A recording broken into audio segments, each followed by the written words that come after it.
I've got literally probably 15 Yes, hello folks, welcome to Beyond the Pitch. Martino there. Phil, of course, I'm joined here with my regular co-host, Martin, as always. Danny's just going to be joining us here any second here as we get Danny's connection right. Martino, how's things, mate? Not too bad, Phil. How are you, mate? All good, mate. Not too bad. On the anniversary of Munich, of course. So much to get through today. We'll talk about the legacy of Munich on United. We'll talk about a number of other things, of course. We'll talk about the match at the weekend with Leicester. We'll talk about Aguero's situation at Man City, young Gabby Jesus coming in doing exceptionally well for City. We'll talk about Arsenal. Mesut Ozil once again going missing. Martin, Arsenal fans have legitimate concerns there. Whether Arsenal can ever win the league again under Arsene Wenger. So many other things to get through. I want to talk about Kante as well, because Kante is an interesting situation. It's a player, Martin, I wish United had a broke a bank for, to tell the truth, man. 100%. 100%. He's the one I would have wanted. I know you can't just say, look, Kante has been brilliant at Chelsea. Leicester have been a disaster. And that, is the direct consequence of each. But there is a lot to do with it, Martin, because Conte was so exceptional for Leicester. And look at the money they spent trying to replace him. We've just spent another 15 million in this kid, Ndidi, from Belgium, in the hope that they can get another Conte. Can you imagine Conte in United's midfield in the Michael Carrick role? And we've got Danny coming in now. Danny, we're already live, mate. So Danny, better, mate. We've got you. So what I'll do, I think you're all right there, Dan. We're already live, mate. So okay. What we were discussing there, Danny, and Martin's going to get into it here. We're going to open up with the legacy of Munich on Manchester United, because you played at the football club. It's the anniversary of the Munich disaster. It hit home especially recently with the Chapecoense disaster, and that's relevant. That's recent in our time. Sorry, but Martin, go ahead. You can open up on this, mate. Yeah. Well, first of all, how you doing, Danny, mate? It's nice it's nice to share this platform with you instead of likewise chasing you up and down the left wing in your Stretford in your Stretty Vic days. Me playing for Barrel. I don't have to catch you today. So. Anyway, mate. Yeah. Obviously, a very, very sad day in the club's history. And part of the reason I wanted to be on today with you is just obviously having you been at the club for many years there. I mean, how did Fergie? Was Sir Alex a big one? Was he with you? Was he discussing it on a regular basis? How often would it be brought up throughout the years, or especially on the days leading up to February 6th? I think you would hear things around the football club, but for me, I think my biggest memory was, obviously I wasn't born at the time, was from my father. He was alive at the time. He would probably have been maybe 13 at the time, and he speaks about the players at the time, how they were unbeatable, they were invincible. In particular, Duncan Edwards. The way he speaks about him, so Matt Busby, how he, nobody gave him a prayer of surviving. And it was such a tragic event when you look at the amount of younger players that lost their lives, in footballers in general, and not just footballers as well, people behind the scenes at the football club. And it's a real lasting memory and a tribute every single year. And everybody knows the songs are still sung at Old Trafford about the Busby Babes, the bouncing Busby Babes. I've watched numerous videos about it, read books and things like that, but even like from a dad, for him to try and explain to me, it's one of them things, where you were when it happened. And he said it just devastated the whole of the city.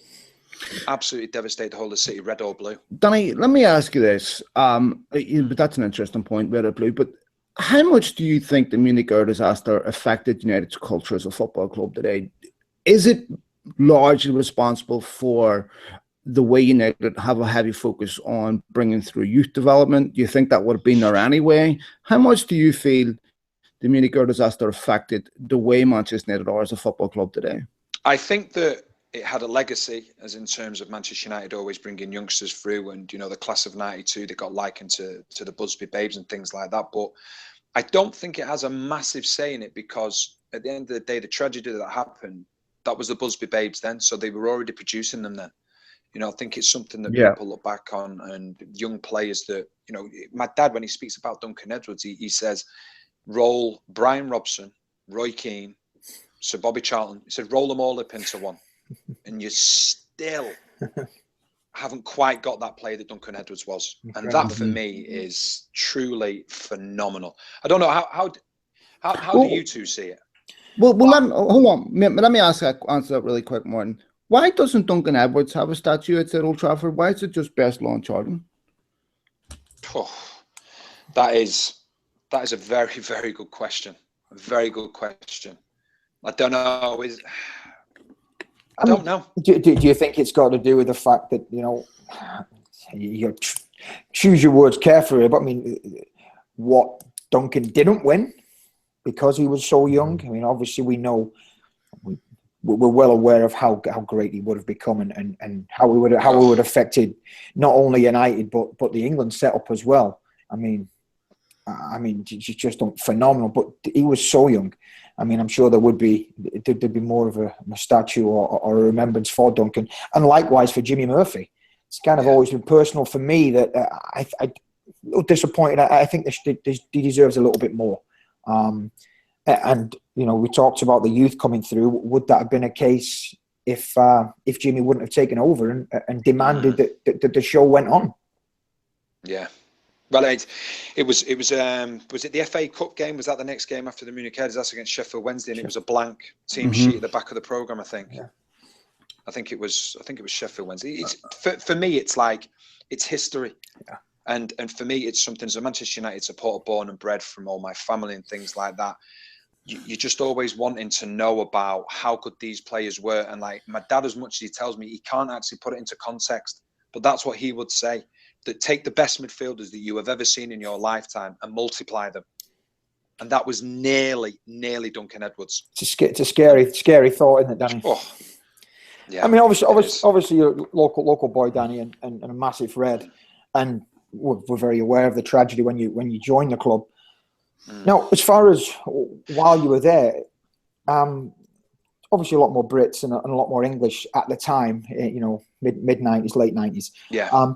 But the foreigners coming in, were they made to be aware of the significance and of the culture and of the legacy? Did a lot of them deep down know how significant it was in the club and for fans?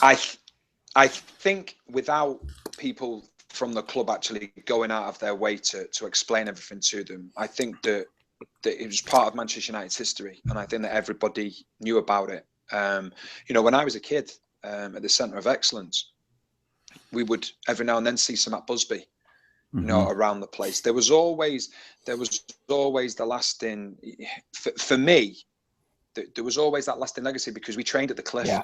Video footage that I saw of the players before the Munich tragedy was the Cliff. It was synonymous with Manchester United for years and years and years and years, and used to see him training on there. You know, so for me, it was something that more from my point of view, because of my family and because of their backgrounds in terms of being Manchester United supporters, that I was probably made well aware of it. There was a lot of people that, the very fortunate thing that you had at Manchester United, I thought, when I was growing up there, was that near enough all the coaching staff had a background with Manchester United. And that's something, obviously, since Sir Alex Ferguson has been lost. You had Brian Kidd, you had Nobby Stiles, you had Tony Whelan, you had Paul McGuinness, whose dad Wilf had been the manager of the football club. So there was always people that knew about the football club. It was something that was ingrained, and they were open to talk about anything. And for me, being a youngster at Manchester United Football Club, it was, you wanted to know about the history of the football club, because my dad had told me so much about the things that had gone on. The George Best story, that was my favourite video when I was a kid. My oh my, how they cheered Kid the birthday boy when he scored in the 68 World Cup. He showed George Best's goal that he scored in America. So for me, it was something that I grew up with. But I believe that any player that comes into the football club, I feel, is made aware of it. I think it's just something that surrounds a football club. I think we see it at various other football clubs as well, where there's been awful tragedies. Mm-hmm. You know, it's there that's surrounded within a football club, and it becomes part of the legacy of the football club. And it's so important that players, when they come to the football club, they understand that and they appreciate what's gone on before in the football club, because without support as a football club is nothing. Without history, what's a football club either? And that be good or bad. It's funny you mentioned that, Danny, because obviously I was playing for Salford Boys, and we used to train at the Cliff, and we'd often seen Nobby and Sir Alex, and they'd always be around. And there was just something about when we used to train in the Cliff there, and you remember freezing cold inside, wasn't it? Inside, and it's still the same. I was back at Thanksgiving, and it was still the same. But there's just something about it. You can feel it in the air there, and it's something that just will not go away.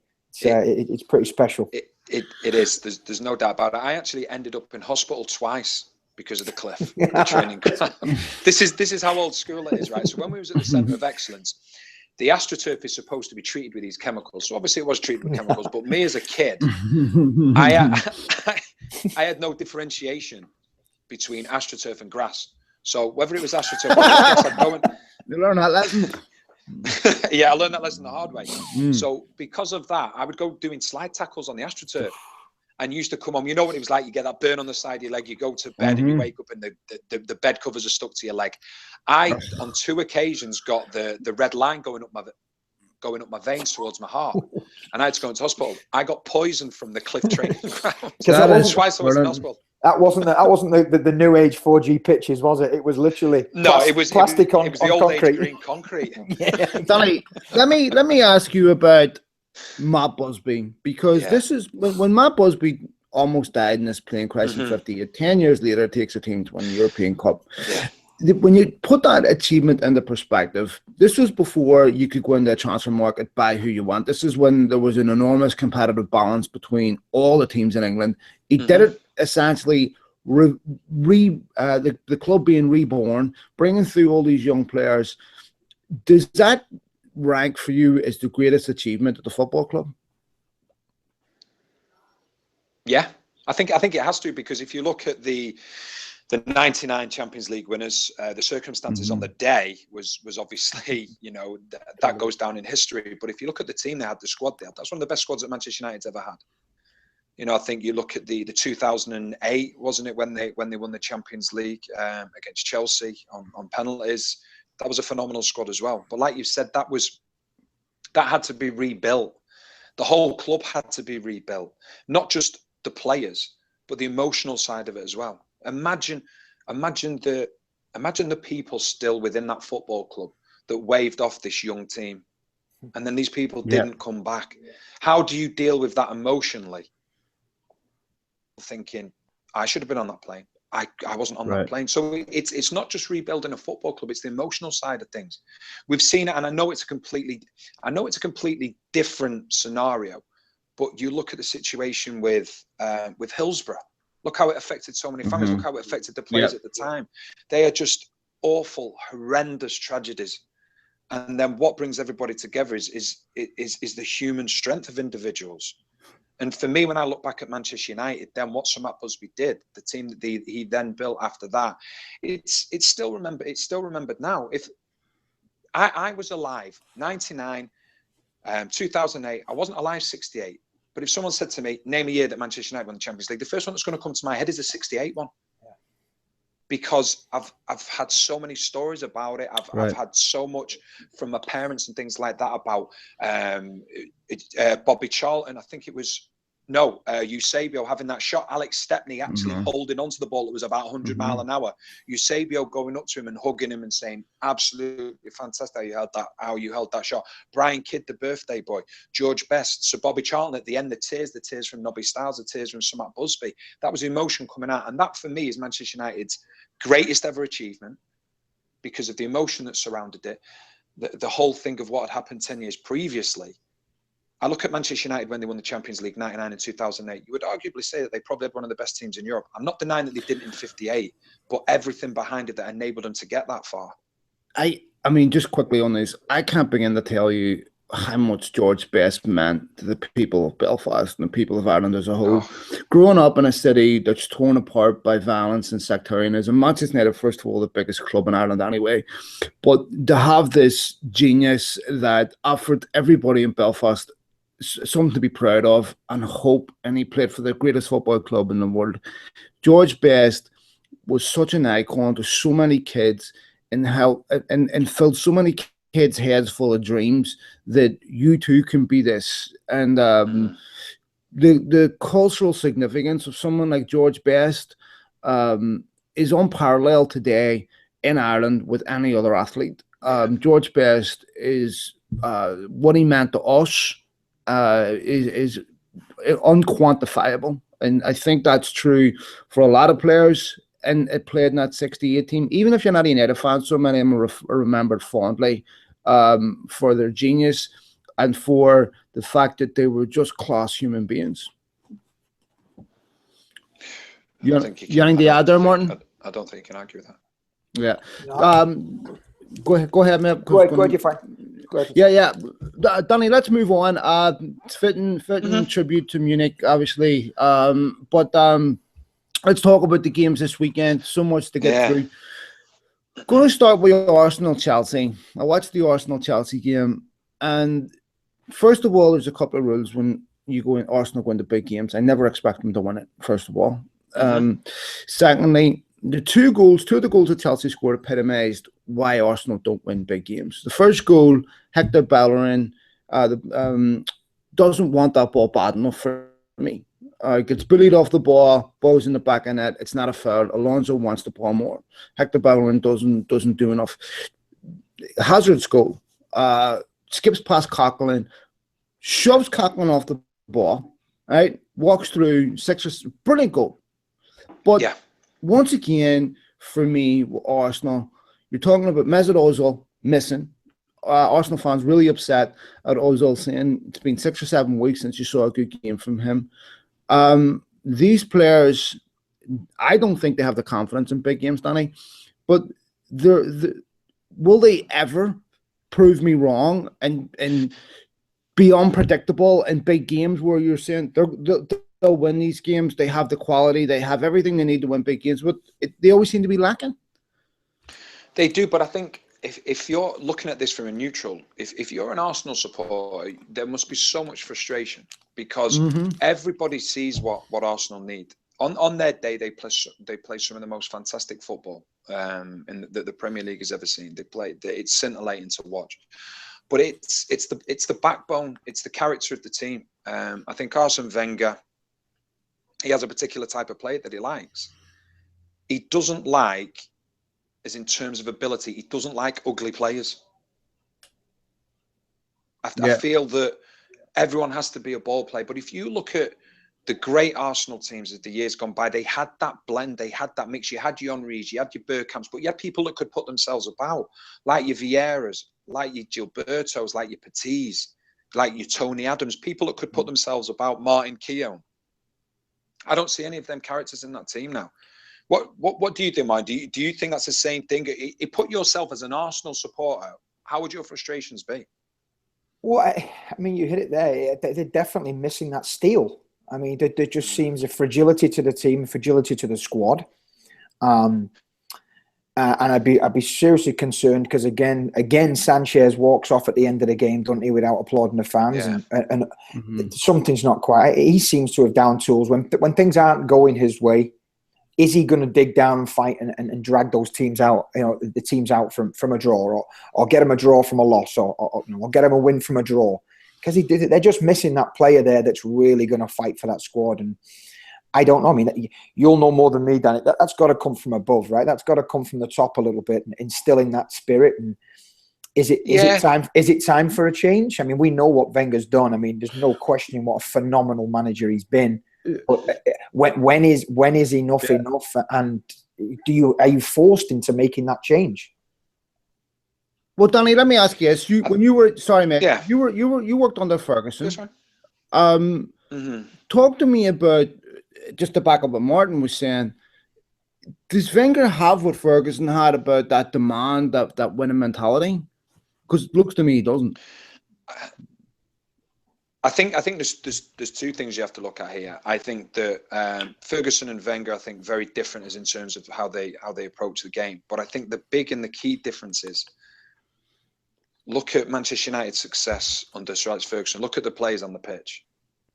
I think at times, yes, Sir Alex Ferguson would have his saying things like that, but there was players on that pitch that would tell the other players if things weren't going right. So you go all the way back. You look at your Robsons, then you look at your Keanes, you look at your Stams, you look at your Nicky Butts, Ryan Giggs, Gary Neville. Move it further on, your Patrice Evra, your Vidic, your Ferdinand, all leaders. Peter Schmeichel, they're all leaders. So as much as we talk about them players that I've just mentioned as being world-class players and being absolutely outstanding players, they actually took matters into their own hand if things weren't going right on the pitch, because everybody goes on about, oh, well, you know, the manager, is he getting his message across on the pitch to the players? When you're playing in front of 50, 60,000, you can't hear the manager.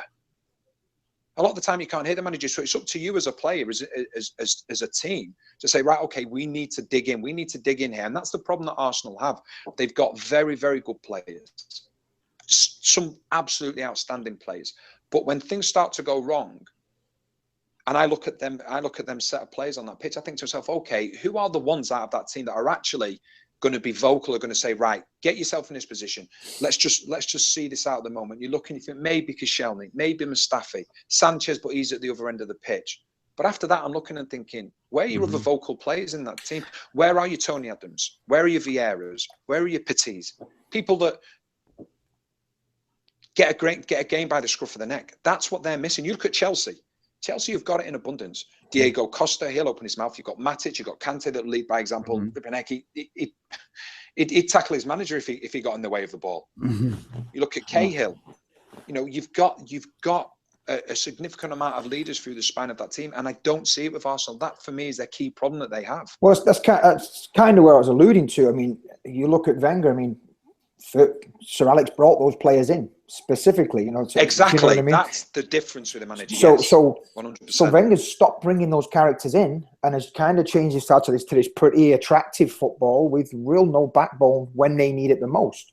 So that's where I question Wenger more than his style on the field, and more what are you bringing in and what are you doing to change what's obviously not there at the moment at a football club. Wasn't Granit Xhaka brought in for that?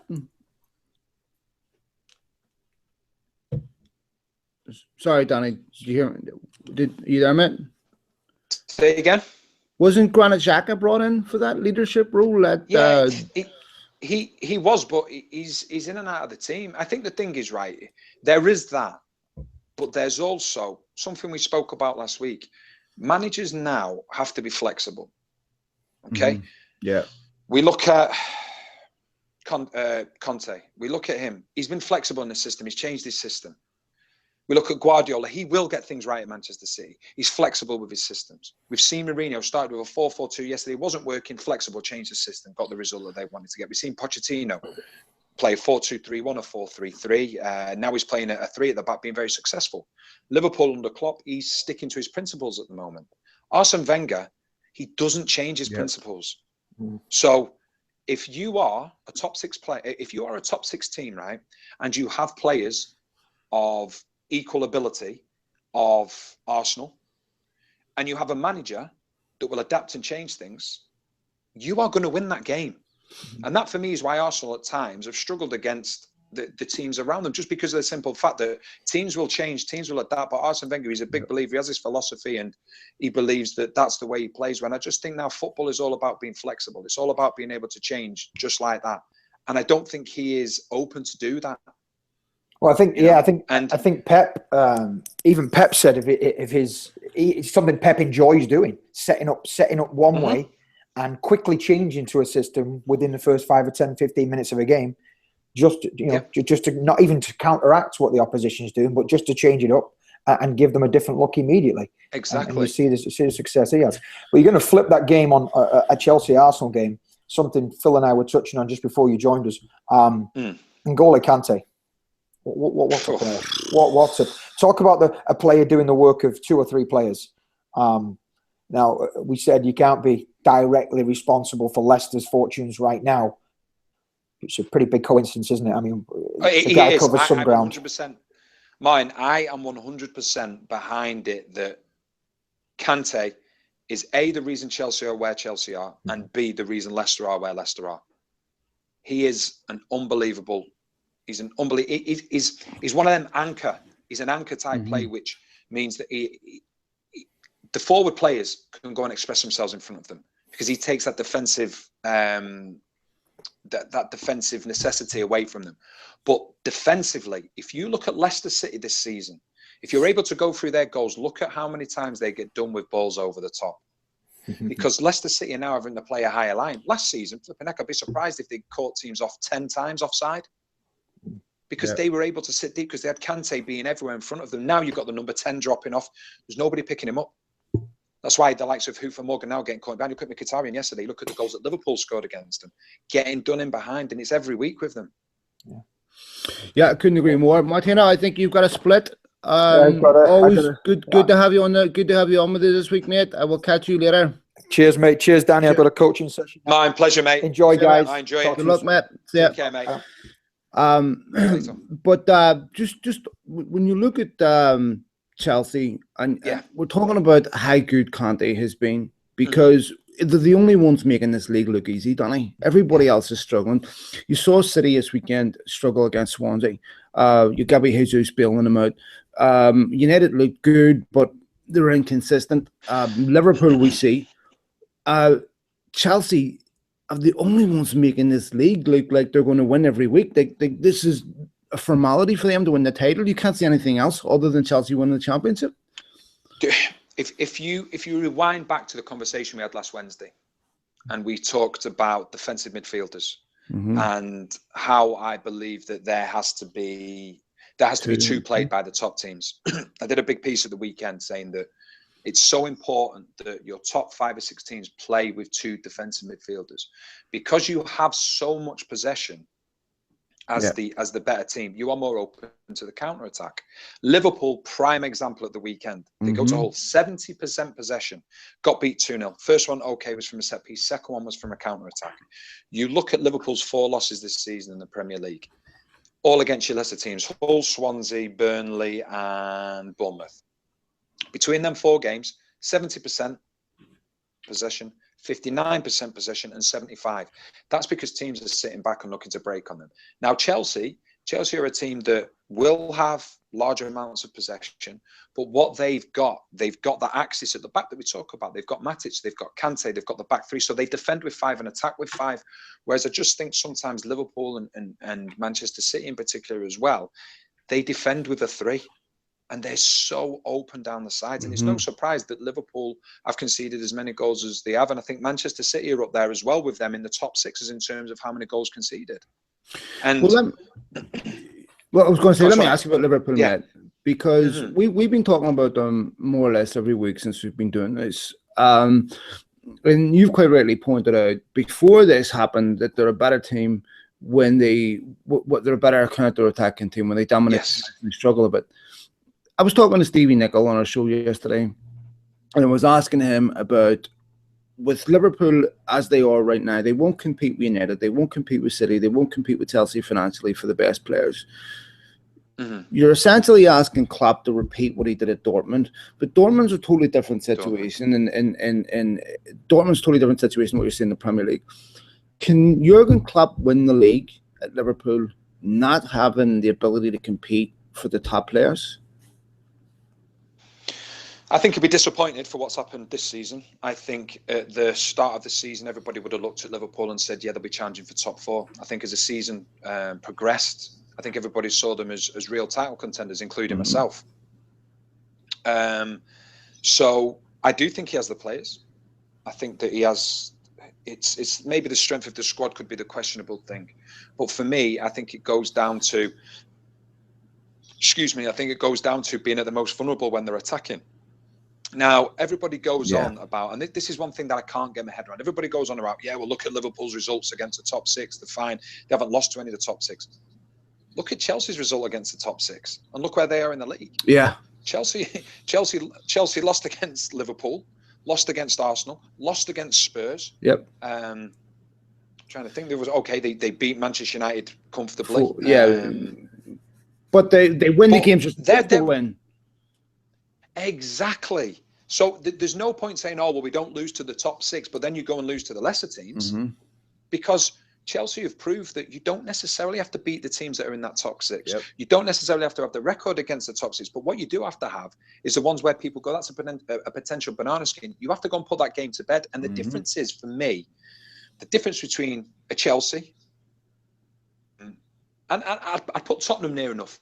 Not quite in that bracket, but I'll put Tottenham near enough in that bracket. The difference between them two to a certain extent, but mainly Chelsea and Manchester United, Liverpool, Arsenal and Manchester City, is when Chelsea take the lead, if I'm watching on TV, might as well turn the TV off now, if you're only interested in the result. Yeah, they're not giving them away.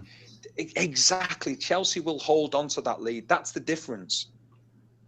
I just feel that in order for Liverpool to win games, okay, we've seen a few where it hasn't been the case, but in order for Liverpool to win games against the lesser clubs, not all the time, because they have scored some late goals against them, they have to get that early goal, and they have to get the early goal in the first 20, 25 minutes, because then they have the right to play how they want to play. That means the lesser teams are going to come out at them, and Liverpool can pick them off. I can't say this is definitely true for Liverpool, but when I see United throw games away, it's always down to an individual error. It's not down to a system error. It's not down to the way United line up, the way they play. Chelsea seem to do really well of making sure they're not vulnerable to the individual errors. Everybody makes them, but for some reason, Conte's done a terrific job of getting consistency out of his players. I mean, why is it that when you look I mean, I think about United against Arsenal when they threw that game away late on. Individual error. Chelsea, first minute of the game, individual error. Daley Blind doesn't track his runner across, go, right? I don't know if you can blame Mourinho for that. And you can't blame Mourinho, like we said last week, United repeatedly missing chances. So to me, that's encouraging as a United fan, where the instruction is right. Whereas last season, you could see very clear correlation between what Van Gaal was asking his players to do and what he was actually getting. When you look at Liverpool, Danny, are they not killing teams off? Are they throwing games away as a result of what Jurgen Klopp is telling them, or is it down to individual errors? I think it's the way that they're set up now. Tell me if I'm wrong, but are Liverpool still the highest goal scorers in the league? They're close. I mean, I think this time last week they were the highest scorers in the league. Okay, so if you're the highest goal scorers in the league, yet you're still losing games 4-3, you're losing them 3-2, you're losing them 2-0, you're losing them 2-0, then the problem has to be something. There has to be a problem in the system that you are playing. Or not necessarily the system you're playing, because I don't think the system is wrong, but the actual players within that system. We've heard Jamie Carragher come out and say that he doesn't believe that Chan and Henderson can play together. I'm sure he said that, and I think a few other people have said that. They say that Wijnaldum should be in there. Wijnaldum will get forward, but it'll also give you that extra steal. So you're near enough playing with two defensive midfielders when you want to, but there's no way that you should be as high a goal scorer as Liverpool are, the highest goal scorers, and you should be sitting in 5th place. Well, let me ask you this. Would you put Klopp in the same bracket as a Mourinho, or Conte? Is he a top-class manager? I wouldn't put him up there yet, because of the simple fact of what he's won in his career. You look at Conte, did fantastically well with Juventus, and then did very well with Italy. Won a lot of titles with Juventus. You look at Mourinho, won Champions Leagues, won Premier League trophies, won Serie A. I think won the Liga as well, won the Portuguese league. So for me, no, you are judged on what you've won. And for me, Klopp is a manager that I believe can get into that bracket of the great managers, but in order to do that, I think he has to be successful. I think if Liverpool were to finish where they are now, it would probably be seen as a disappointment because of how much he promised earlier on in the season. And And this is me not looking as a Manchester United bias at all. This is me looking as a neutral, watching the games. If I have to look at United and Liverpool, and United are a point behind Liverpool, I would fancy them much more to finish in the top 4 than Liverpool, because Manchester United are creating chances, but yes, they're being wasteful in front of goal. But defensively, they're a lot stronger than Liverpool. And what's been shown, in particular from Conte and in particular from Mourinho, is that if you look at their record, not necessarily have they been the highest scorers when they have won championships, but their defence has been unbelievably solid, as always near enough. When they've won the title, their defence, they've won it from the defence. They have to have a strong base to build off. And if you haven't got that, you can score 3 goals in a game and lose. If you're going to be champions, I think it's a tough one. If you're scoring 3 goals but then conceding 4, I don't know whether champions can do that. Arsenal did that first game in the season against Liverpool. Straight away, I looked at it and thought, you should not be scoring 3 goals and losing a game. We've seen this before, Danny. We saw this with Keegan's Newcastle. This is not a new Newcastle, lesson. 9 points clear. Yeah, we saw this. To me, all great teams are built from the back up. And if you don't have a solid defense, I don't think you can outscore your opponents every week. I think that is a massive vulnerability. And we've seen this so many times at top-level football that if you're not tight at the back, you can't win league titles. Let me go to Man City, another team that has some issues at the back. At the start of the season, it would have been inconceivable to think that Kun Aguero would be on the bench, second striker, to a young lad that's come in from Brazil. You and I have talked about hyping up young players too quickly. Nobody gets hyped like a striker. If a striker comes in, score goals, nobody gets hyped like a striker. Young kids come in. He's done exceptionally well, no doubt about it. Luke's a terrific talent. People in Brazil have said he's better than Neymar. Settles really quickly, scoring important goals for City. Luke's an excellent young player. Should we be cautious about getting carried away with him, Danny? Or do you see the real deal here? You can be cautious, but unfortunately, like we spoke about last week, supporters aren't cautious. Yeah. You know, they're the next best thing. The interesting thing is that it's at the expense of Aguero. And I've got a few. I've been thinking about it because I always, when I look at major players maybe being taken out of a team, and you have the normal headlines, he's finished at Manchester City, that's him and Guardiola don't get on, and all these different things. I try and look at it for a different angle, and I always think to myself, okay, we're seeing the angle that everybody's given for why he's not playing. He's fallen out, he's not Guardiola's type of player, but nobody's actually really given an answer as to why he might be preferring Jesus instead of Aguero. How'd you pronounce it? Jesus, right? That's what I was told when I was a kid. Jesus, Gabby Jesus. Yeah, Jesus. I don't know. I'm being too. No. You did good there. Snobby. You had the Portuguese accent. And I was lovely. There you go. Brazilian. That's the Spanish in me. That's the Spanish in me. Let me ask you about Aguero, Danny, because yes, Arsenal have watched City pick their best players off for years. Why don't Arsenal or another top Premier League team do it to City and go and unsettle Aguero and try to bring him? We know this isn't going to happen because Arsenal are not going to pay 250 grand a week to get Sergio Aguero. But if I was Wenger, I would see an opportunity here to say, do you know what? To me, Kun Aguero, up until the start of the season, fit was the best striker in the Premier League. I thought he was fantastic. And as a United fan, I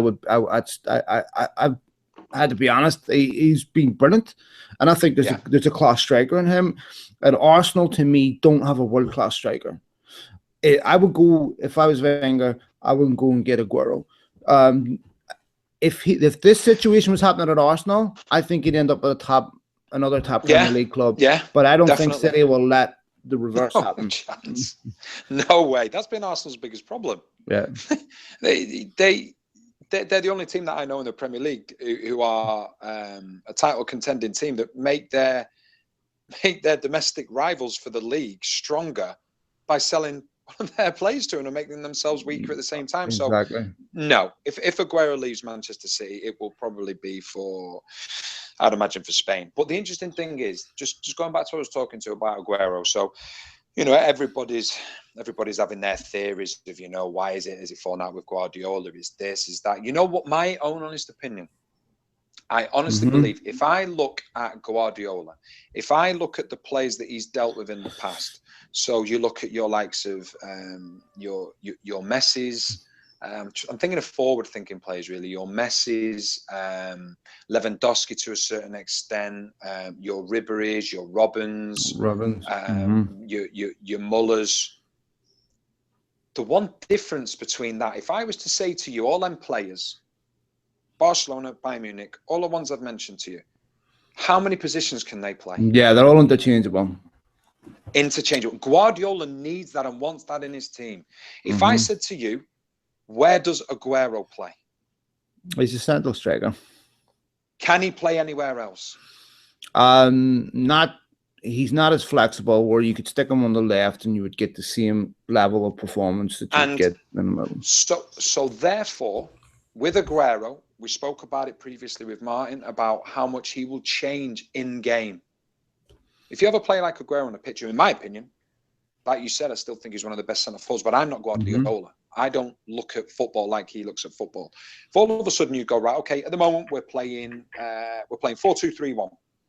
We want to go and play for false number 9 now. 10 minutes later, tell you what, we're going to change it again, and we're going to play with a 4-3-3.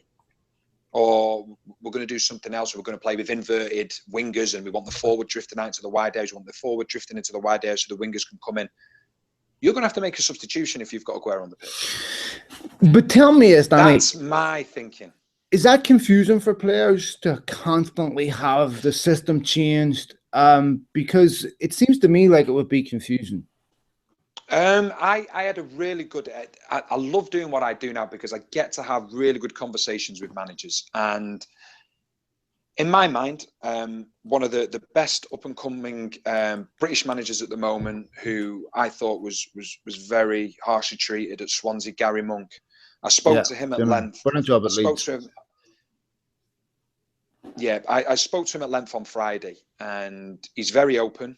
And I said to him, I said, in an ideal world, what do you want from your football teams? He said, I want flexibility.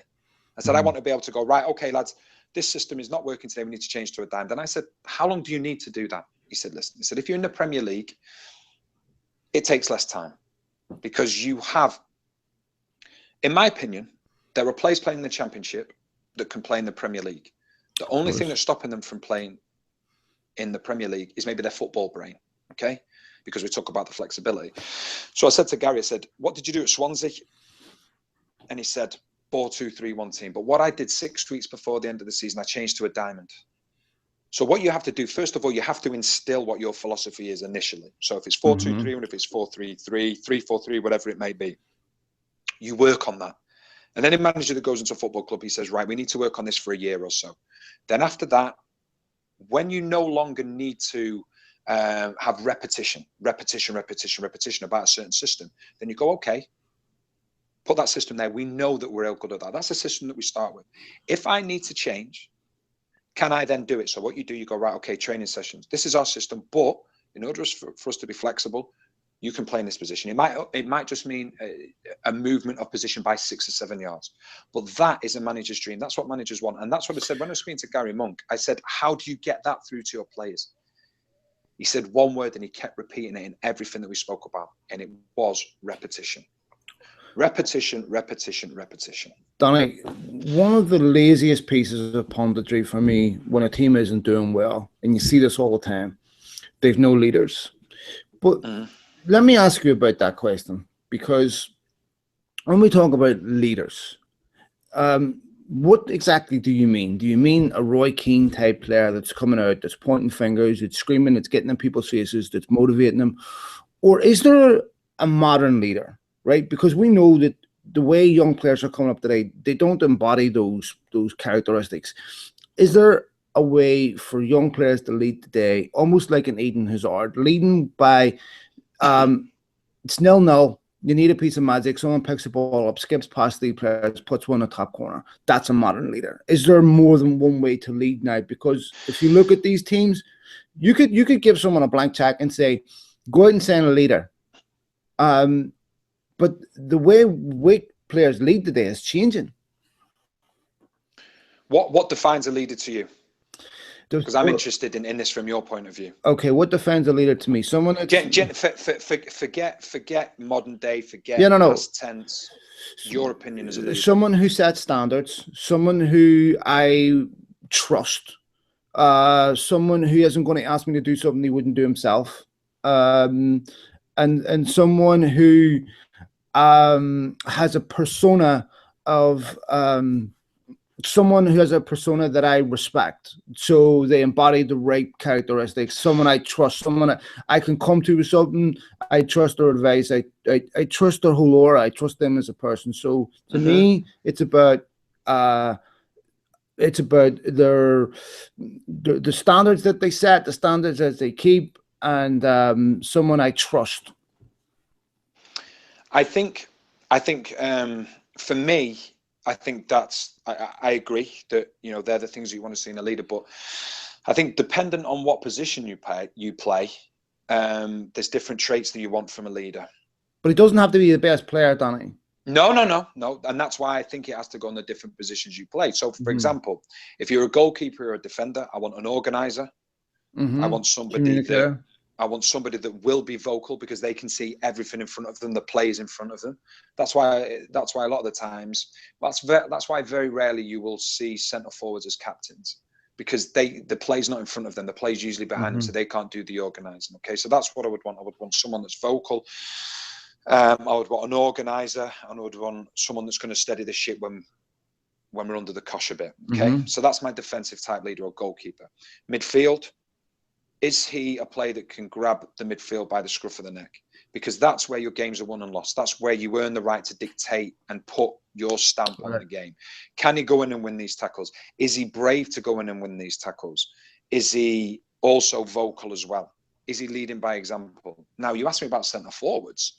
Centre forwards and forward thinking plays, they can be leaders as well, but it's very different. So the game's 0-0. The game's 0-0. You're under a bit of pressure. You get the ball as a centre forward. What do you do? Or a winger like a Hazard. What do you do? The fans are starting to turn a little bit. Do you lay the ball off to a midfielder? No. Or do you go, no, I'm going to turn and I'm going to take the game to the opposition? So that's if I trust my leader. Yeah, exactly. Being fearless as a centre forward and knowing that you may make that mistake, but it might just make the difference that's going to get you that goal. So it all depends in the bracket and it all depends on the position which you are playing in. For me, if you're a defender, vocal, without doubt, because that's how you have to be. People say you can lead by example. That's fine. You can lead by example high up the pitch. I think you have to be vocal as a defender now, because as we just talked about, teams change systems all the time. You pick him up. Look, he's on your left, he's on your right. Be vocal. It's such a key element for a defender. Does a captain have to embody his manager? Does he almost have to be a manager on the field, or can you be different? Because to me, when I look at great captains, Ferguson said this about Keane. He was me on the field. I saw a lot of myself in him. Because to me, everyone needs a captain, but not everyone has a captain, right? So I don't know how important it is in modern day football. Wayne Rooney's United's club captain, but is a peripheral figure at the club. But I'm just curious because it's a line that's trotted out all the time. We've no leaders. But what makes a leader in your eyes and in my eyes? That's gone. So it's going to have to change. I think at the end of the day, more often than not, unless it's a manager that's coming into the club, the manager usually just does pick the captain. I've been fortunate to be at various clubs where the manager made me captain. Probably because he liked the way that I carried myself out on the pitch. If there was something that needed to be addressed on the pitches in terms of organisation or maybe trying to hold things together at the back, I like to think that the managers that I've had have trusted me. But I think now, a lot of the time now, captaincy is just an armband. That's the difference. Yeah. I don't think a captaincy is what it used to be. Captaincy now, in my opinion, is just a player that goes up, leads his team out and chooses which way they're shooting. That's the difference. Captains are not what they used to be. Now, I look at captains, just 5, 6, 7, 8, 9, 10 years ago in the Premier League, I look at Steven Gerrard, I look at John Terry, Jamie Carragher when he's been captain of the football club. You look at a Vidic, a Ferdinand, a Roy Keane. You look at a Brian Robson. You look at a Vincent Kompany. The list would go on and on. The list would be endless. But them players that I've just mentioned, in all honesty, are we going to see them type of players again? Nope. So therefore, the captaincy does exactly. So therefore, the captaincy doesn't have the value that it used to have. All right. That for me is the big thing. Let me ask you. I've asked you this question before. I'm going to ask you it again because I wonder if you can still remain committed to your answer. I've asked you before the players ever down tools, and you have always said no. You've said that players' professional pride kicks in. Yes. Not sure if you saw the first half of Sunderland Crystal Palace. I did. Crystal Palace were as bad as anything I've ever seen. Damien Delaney gets confronted by a fan at halftime as he's walking off the pitch. The Allardyce was heavily booed. How does a Premier League football team go out and be that disorganized, that poor? Sure, and I know players are going to take the blame, but if you're Sam Allardyce and you're preparing a team all week and you go out and do that, what's going wrong there, Danny? I think there's two things. I think Sam Allardyce I still think he's feeling a little bit of a hangover from the England situation. He doesn't seem, in my opinion, when you see him in a press conference, he doesn't seem the bubbly character that we all know and love what he's done at previous football clubs. So I think that's having a huge effect. You know, when he became manager of Crystal Palace, I felt that he was destined to take that club up to 11th or 12th. Now, let's look at the players. Benteke, okay, he's been there with Villa. Relegation fight player, you think? No way. Townsend? Nope. Cabaye? Failed on Newcastle? Nope. Cabaye? Zaha? Nope. Joe Ledley, maybe. Maybe. Maybe you get a shift out of Joe Ledley. I mean, the players you're talking about are all good players, Don. They all have talent. Yes. Character. People have said that I'm crazy before when I've said this, right? Your players that I've just mentioned, they would perform. They are a team that would be performing so much better, as we've seen in previous seasons, that would be performing so much better if they were 8th or 9th in the league. There's no pressure. There is. Believe me, I've been there before. Them games that they played in at the weekend, they are horrible games to play in. And I mean awful games to play. Why? If you win, why? Because of the pressure that is on you. It is a huge game. It's a massive game. Sunderland are going there and it's like, right, this is a relegation 6-pointer.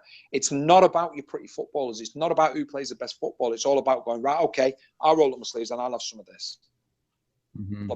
Forget about your nicey nice football. It's not about that now. Now you look at the teams, right? Clement going to Swansea. Yeah, he has his way of playing. He likes to play out from the back and things like that. We saw them. Saw him when he was at Derby. He's made them stronger at the back. Hull City, absolutely. Hull City just had 2 clean sheets in a row. Before these last 2 clean sheets, their last clean sheet of the season was their second game of the season. That was their last clean sheet. Irony being that they sold their best players. Hull sold Snodgrass and Livermore. Yeah. And brought in, Evandro and a few other boys. Sunderland sold Van Aanholt. Brought in a number of players, 14 million to Palace. I don't know how they got 14 million for him, but and Swansea, that Swansea team under Bob Bradley and Guidolin to a degree were one of the worst defensive teams I've ever seen. Atrocious defensively. Yeah. So, and I thought they're really unlucky to lose a point at City. So, and Cahill or Paul Clement for me I wasn't sure about, but done a superb job there so far, because at least Swansea now have a chance in games when they're not conceding. They're not 3 down after half an hour. And they play Leicester at the weekend. Yeah, and Leicester, to me, Danny, I'm going to finish there.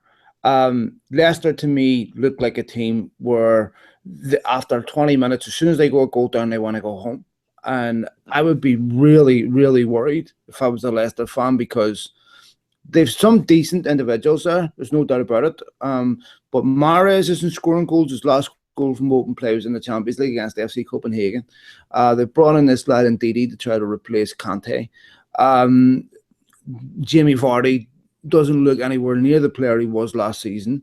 Last goal from open play was against City, I believe. Everything that made Leicester great, Danny, is gone. And so it's just they were awful against United. As soon as United scored, that game was over. And I would be really worried if I was a Leicester fan. They look like a team going down. Well, you have to look at the players' faces after the game. They look lost. Now, just going back to Crystal Palace, obviously Leicester, they're right in it now. Look at Crystal Palace's goals for column. They're one of the highest scorers in the league. But scoring goals is not what it's all about at the bottom. It's all about defensively. Can you be strong? That's why Hull, looking like they might be able to drag themselves out of the position. 2 clean sheets in a row. It's why Swansea is starting to look as though, you know what, they may be able to get themselves out of it. Sunderland, clean sheet at the weekend. Crystal Palace are conceding goal after goal after goal. It's more important. Defenses, as I said before, defenses will keep you in a league. It's as simple as that. And it's the most simple thing to say, but it's so true. When you line up and the referee blows that whistle, okay, you have, when he first blows that whistle at 3 o'clock or 7:45, 8 o'clock, you have a point. You keep a clean sheet, you have a point. You score 3 goals, as we've seen with Crystal Palace, you don't necessarily win the game. You don't necessarily draw the game. You score 4 goals, you don't necessarily draw the game or win the game. But if you keep a clean sheet, I'm not saying you're going to do, no one's ever going to do it. 8 clean sheets in the season, you're going to stay up comfortably. 30 points. From Borough down 15th to Sunderland, there's 2 points. There's no, normally in the Premier League, we get one team, you're like, they're gone, right? I don't know how you're going to pick the bottom 3 here, because to me, even up to Bournemouth to me might be still in it. But if you look at Borough, Leicester, Swansea, Hull, Palace, Sunderland, any 3 of those, I wouldn't be surprised if they went. And when I look at those bottom 5 teams, Danny, goals for, goals against. Sunderland, goals for is sitting on 24 goals. I think between them and Hull and Leicester, Borough have only 19 goals. But they're defensively all right. They only conceded 27 versus 45 from Palace, 47 from Hull. That's unbelievable to concede that many goals. And Swansea have conceded 54. Because you can see why they're down there. So, but it's a different second half of the season. That's going to be different. Second bottom of the league, Crystal Palace have scored the same amount as 8th place West Brom and only 4 less than Manchester United. Yeah. Okay. It's not about the goal scoring down at the bottom. True. Burnley, for example, they have scored 6 less goals than Crystal Palace, yet sit in 12th position comfortably. United have 1 more goal than Bournemouth. That's unbelievable.